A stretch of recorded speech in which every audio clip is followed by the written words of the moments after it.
President, 14 av Norges festningsanlegg befinner seg i Østfold, en kulturarv det er viktig å ta vare på. Det foregår veldig mye bra restaureringsarbeid i dag. Det er imidlertid ikke tvil om etterslep og behov for ytterligere innsats. Vil statsråden ta initiativ til at Forsvarsbygg kan ta opp lån slik Statsbygg kan gjøre? Statsråd Grete Faremo. President, Forsvarsbygg gjennomførte i løpet av 2007 tilstandsanalyser av samtlige 14 nasjonale festningsverk, hvorav 2 av de ligger i Østfold. Analysene avdekket, slik representanten Skau riktig påpeker, et betydelig vedlikeholdsbehov. Vedlikeholdsbehovet er av en slik størrelse at det i sin helhet ikke vil kunne dekkes gjennom de ordinære bevilgningene og de årlige inntektene fra festningsverkene. Og det er derfor nødvendig å tilføre midler over tid til ekstraordinært vedlikehold. Analysene var således et nødvendig grunnlag for å iverksette målrettede tiltak. Regjeringen ser det som viktig å sørge for at festningsverkene overleveres til kommende generasjoner i god stand, og det er jeg sikker på at det er oppslutning om i alle politiske partier. Bevilgningene har gjennom mange år ikke vært tilstrekkelige, og regjeringen har siden 2008 bevilget 273 millioner kroner til ekstraordinært vedlikehold av festningene, inkludert 88 millioner kroner i 2009 gjennom regjeringens tiltakspakke for å stimulere aktiviteten i norsk økonomi.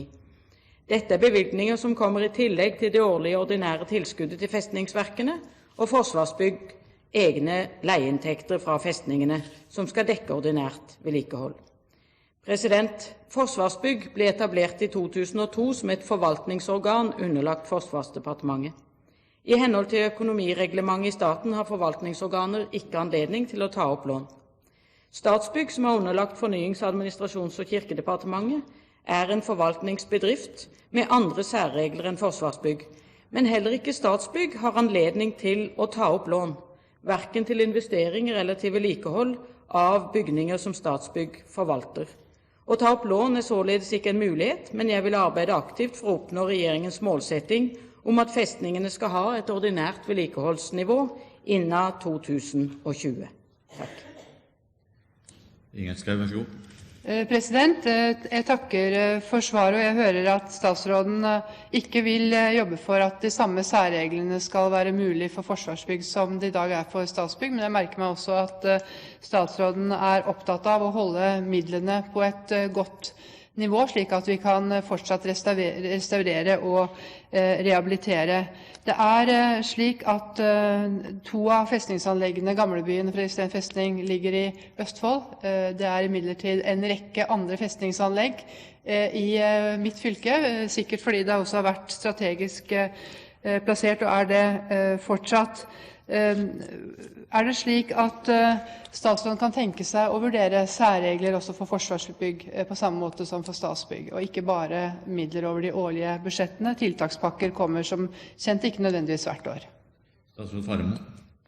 President, som jeg sa, så er det særregler for Statsbygg, og de er likevel ikke av en slik art at Statsbygg har anledning til å ta opp lån.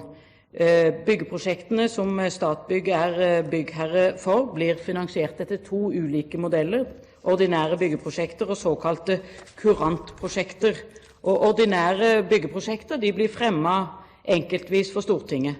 Kurantprosjektene er prosjekter der de statlige oppdragsgiverne selv dekker husleiekostnadene innenfor sine eksisterende budsjettrammer, og slike prosjekter blir behandlet etter forenklet budsjettprosedyre på grunnlag av særskilt fullmakt og egne budsjettrammer fra Stortinget. Så slik sett så ser jeg ikke at det å ta en diskusjon om like ordninger for Forsvarsbygg bringer oss dit hen hvor spørreren ønsker, nemlig hvordan kan vi løse disse utfordringene som vi begge ser for festningsverkene fremover. Ingjerd Schou. Jeg takker for svaret. Når det gjelder både Fredriksten festning og Gamlebyen, så er det slik at det er viktig å verne ved samtidig å bruke. Og det er krevende, og det er store bygningsmasser. Det er også krevende å få inn leietagere som over lang tid fortløpende og forpliktende kan inngå i leieavtaler, fordi restaurerings- og rehabiliteringsarbeidet nødvendigvis ikke er tilpasset det spesielle formålet som de har behov for. Det være seg opera, Allsang på grensen, andre passende leietagere som i dag har noe leie i disse lokalene, selv Fredriksten festning. Og det er noe av grunnen til at jeg tar opp den problemstillingen med å ha midler fortløpende over lang tid, og hvor man ikke bare ser det enkelte år. En siste problemstilling, president.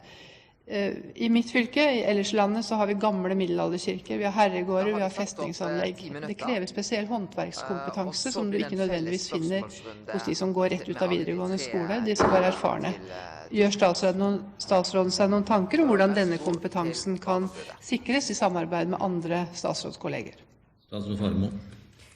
President, de virkemidlene som har vært aktuelle de senere år, har utover det ordinære vedlikeholdet som er sikret på budsjettet innenfor Forsvarsdepartementet, blitt supplert med tilleggsbevilgninger.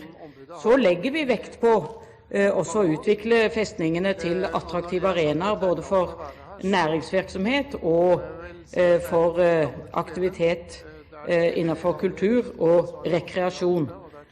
Og det spesielle spørsmålet som representanten Schou likevel tar opp, knyttet til hvordan videreføre gammelt håndverk, det opplever jeg er en helt ny diskusjon, og svært vanskelig egentlig å gå inn i med mening i dette formatet, så det får vi heller komme tilbake til ved en senere anledning.